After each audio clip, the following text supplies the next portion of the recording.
This network strives to bring you the truth, the stories and the angles not being covered in the mainstream media. And that's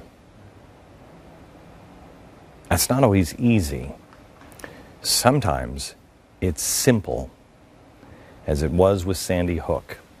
The media went into its usual formulaic anti-gun messaging, but instead this network decided to look for the real problems. We dug a little deeper. Do you remember this episode? The video games are the trainers. I tell my cops, I say, you know what the simulator does for you. You're in the simulator, and the bad guy does this, and boom, you shoot. Stimulus response, stimulus response.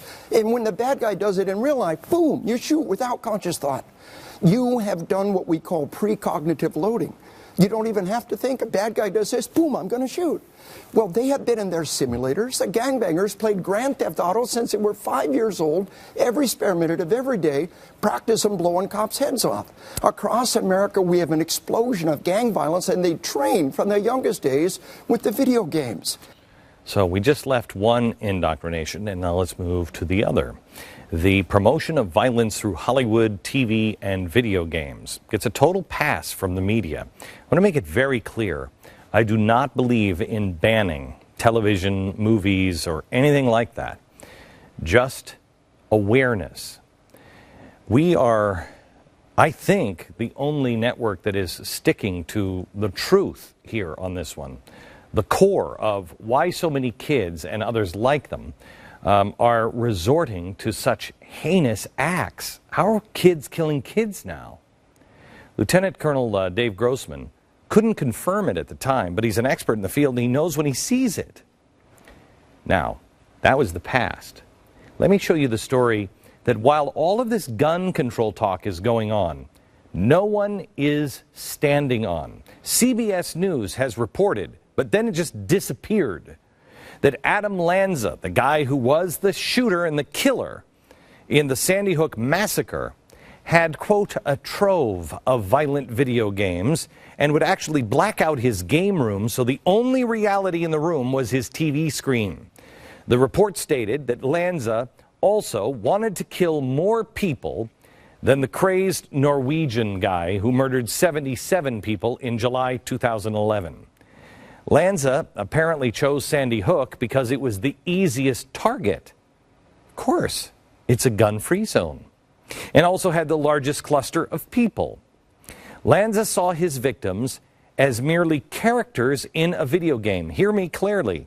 This is exactly what we reported on the week this happened, that they were mere characters in a video game, and he believed every kill would increase his score. That is exactly what Dave Grossman told us. We are living in dangerous and perilous times.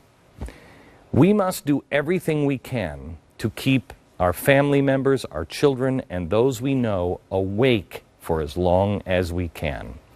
We have to do everything we can to make sure that the heart does not grow cold. Virtual reality is meshing now with reality, and we're at the very beginning of this. Our sons and daughters are becoming desensitized to right and wrong. A few years ago, we stood on the mall in Washington, D.C., and we talked about grabbing onto our kids. We put the country on notice that the time for waving signs had passed, that we were going to pick up the torch. It is time for action, but action that I never saw coming. If your kid is playing these video games, you have to step up now. I beg you, pray on it if you want confirmation. I'm not preaching to you. I'm going through this now with my own 2 kids, and they just want to play video games. My son is really into Minecraft. I look at it and I'm like, it's not that bad, but I'm telling you, let your kids play with it for a while, and before you know it, it's all they talk about. I'm trying to convince now the friends, or his friends' parents, our friends, to not allow video games to be played when he is over. It's tough, but the only way we'll survive is if we pull together as a team. Video games for our children, not for adults, but video games are a gateway drug for our kids. And instead of a high, They get a numbness.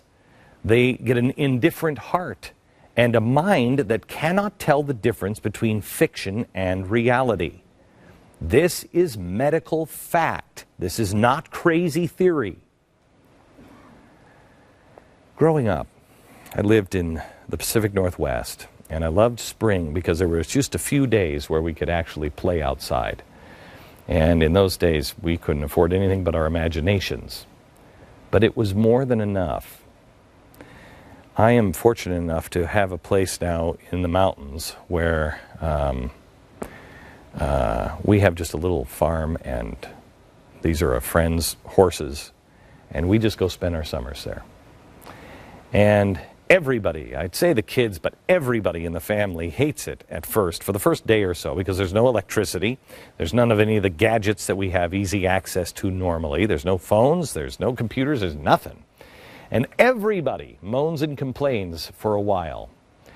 But then we detox. It takes us 1 or 2 days. And one by one, we all stop thinking about the phones or the TV or the whatever gadget it is. And everybody, one by one, discovers each other, and our children discover their imagination. And they realize that their imagination is far more fun than any toy or any phone or any iPad could ever be. Sticks and rocks and bugs and trees are no longer the complaint, but the canvas. And boy, can kids create. It's amazing to see what they actually will come up with next. As strange as it may sound, my favorite memory, the happiest moment of my vacation last summer, was when we were up at the ranch and my kids came in and they asked for a jar with a lid. I knew exactly what they were doing, and I took out a nail and we put holes in that lid. I can't wait to go back and chase a cow, throw a rock, be simple, because life is good when life is simple.